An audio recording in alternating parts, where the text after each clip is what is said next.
Baik, selamat pagi Bapak Ibu, saudaraku yang dikasihi oleh Tuhan.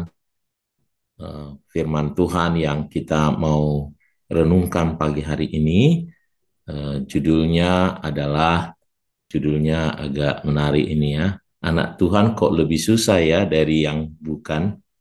Eh, Kenapa ya? Nah, saudaraku, saya mau bagikan ini karena 2 hari yang lalu saya mendapat pertanyaan ini, ya, ngomong-ngomong, lalu ada anak Tuhan bertanya pada saya, kenapa ya Pak Pendeta, kok kayaknya jadi anak Tuhan lebih susah daripada yang bukan anak Tuhan.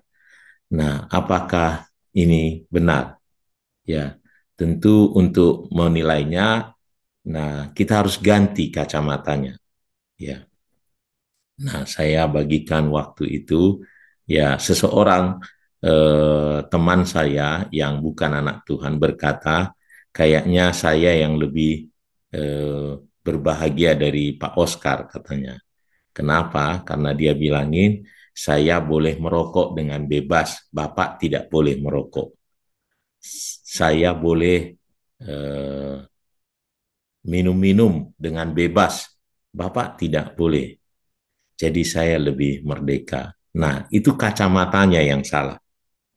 Nah, dia terikat dengan rokok dan minum-minuman, itu yang jauh lebih benar. Sedangkan saya orang bebas. Saya pada dasarnya bebas, boleh merokok, boleh minum, tetapi saya pilih tidak merokok dan tidak minum. Sedangkan dia terikat, itu yang benar. Nah, tetapi saya mau bagikan kebenaran firman Tuhan mengenai tadi, kenapa kok sepertinya kelihatan kok anak Tuhan lebih susah. Ya, kacamatanya yang harus diubah. Nah, mari kita lihat dulu kebenaran firman Tuhan mengenai ini ya. Nah, ini penting saudaraku supaya kita bisa tinggal dalam kebenaran, supaya kita paham firman Tuhan ya, supaya kita mengerti, besok-besok bisa menjawab juga kalau ada orang bertanya mengenai hal ini. Dan tentu supaya anak Tuhan tidak ragu ikut Tuhan, tidak benar ikut Tuhan jadi susah ya. Dan anak Tuhan tentu jadi bisa kuat di situasi kalau dia menghadapi kesusahan. Dia bisa tahu apa maksud dari semua itu ya. Nah, saudaraku, ada satu firman Tuhan yang ditulis oleh Nabi Asaf ini ya dalam Mazmur 73. Saya berharap nanti boleh baca ini.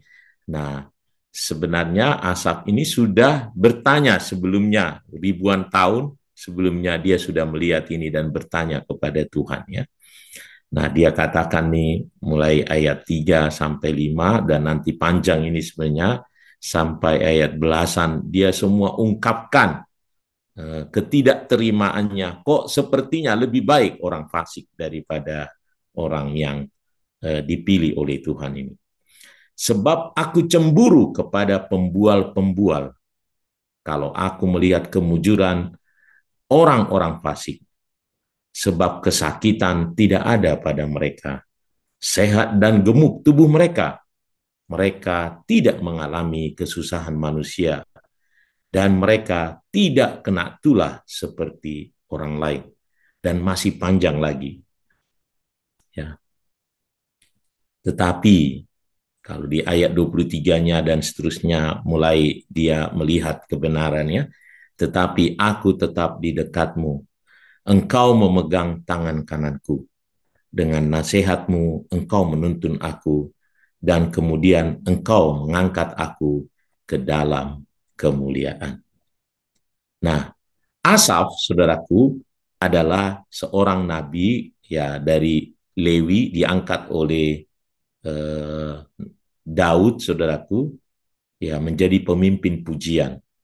Ya kita tahu, jadi dia ini enggak sembarangan. Dia menulis beberapa pasal dalam Mazmur, saudaraku ya. Jadi dia ada tulisan dia di Mazmur ini.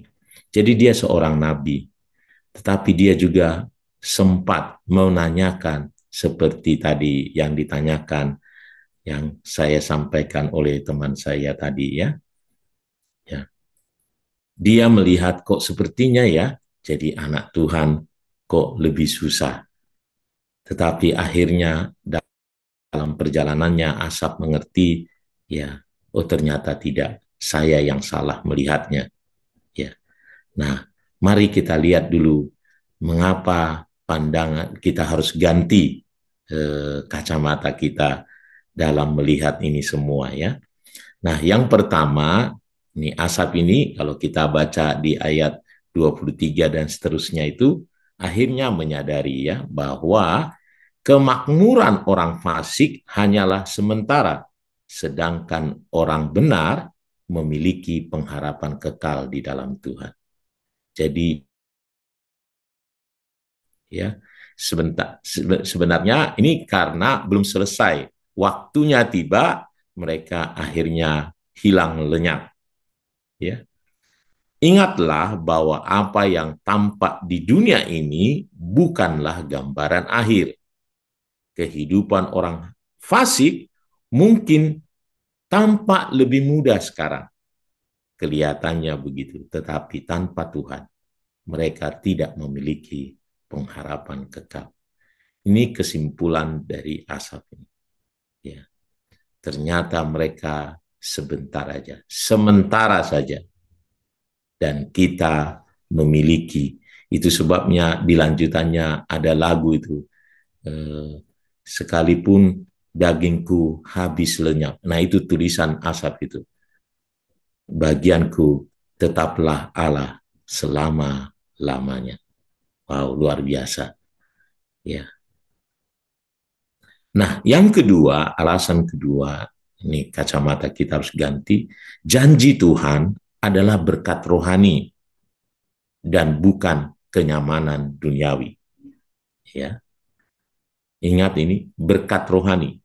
Ya, kalau saya seringkali kalau menutup doa, Tuhan memberkati engkau dan melindungi engkau, Tuhan menyinari engkau dengan wajahnya dan memberi engkau, pertama adalah kasih karunia, yang kedua adalah damai sejahtera. Ya, jadi beda sekali. Memang janji Tuhan bukan kenyamanan dunia. Yesus menegaskan ini, Yohanes 16 ayat 33, dia katakan, semuanya itu kukatakan kepadamu supaya kamu beroleh damai sejahtera dalam aku. Dalam dunia kamu menderita penganiayaan, tetapi kuatkanlah hatimu. Aku telah mengalahkan dunia. Jadi kita jangan mengejar kenyamanan dunia sebagai tujuan utama. Itu yang membuat kita merasa susah. Tetapi percayalah bahwa Tuhan memberikan apa yang kita butuhkan untuk menjalani hidup sesuai dengan kehendak. Tuhan kita itu adalah gembala buat kita, takkan kekurangan kita. Apa yang kita butuhkan pasti Dia sediakan. Ya, Dia tidak memenuhi keinginan kita, tetapi pada dasarnya Dia memenuhi semua kebutuhan kita. Jadi ingat, janji Tuhan adalah berkat rohani, bukan kenyamanan dunia. Yang ketiga, kesusahan adalah ujian untuk pertumbuhan iman. Ya. Dia adalah Bapa kita yang baik. Ya, Ibrani 12 ayat 6 sampai 7, kemarin Pak Susilo membagikan ini, karena Tuhan menghajar orang-orang yang dikasihinya dan Ia menyesal orang-orang yang diakuinya sebagai anak. Jika kamu harus menanggung ganjaran, Allah memperlakukan kamu seperti anak. Tuhan mengizinkan bangsa Israel melalui padang gurun sedemikian rupa jadi seperti susah, makanya sampai mereka berpendapat lebih baik tinggal di Mesir. Enggak, ada maksud Tuhan supaya kita makin bertumbuh, makin bertumbuh. Tiba saatnya nanti kalau kita sudah dewasa, Alkitab Ibrani berkata, kalau kita sudah dewasa, sudah akil balik, maka kita berhak mendapatkan warisan kita, janji-janji Allah. Nah, jadi ingatlah, melalui kesulitan, karakter kita dibentuk, iman kita diperkuat, dan kita belajar mengandalkan Tuhan. Dan percayai, kita sudah ditetapkan sebagai pemenang. Tiba saatnya, kalau kita sudah bertumbuh, ya kita sudah kuat, ya dia akan memberikan apa yang bisa kita lakukan, saudaraku. Ya. Anak-anak, tentu orang tua tidak akan membiarkan dia bermain api, tidak membiarkan dia bermain senjata tajam, takut dia mencelakakan. Nah, tentu banyak anak Tuhan mungkin Tuhan hajar, Tuhan buat supaya dia jangan menjadi orang yang berlimpah harta dulu, karena dia takut Tuhan itu mencelakakan dirinya. Tetapi tiba saatnya dia makin bertumbuh, Tuhan bisa mempercayakan banyak hal. Nah, yang keempat, ingatlah bahwa kemuliaan nanti jauh melampaui kesusahan saat ini. Rasul Paulus katakan, sebab aku yakin bahwa penderitaan zaman sekarang ini tidak dapat dibandingkan dengan kemuliaan yang akan dinyatakan kepada kita. Oleh karenanya, mari kita fokus pada janji-janji Tuhan. Tetap fokus pada janji Tuhan.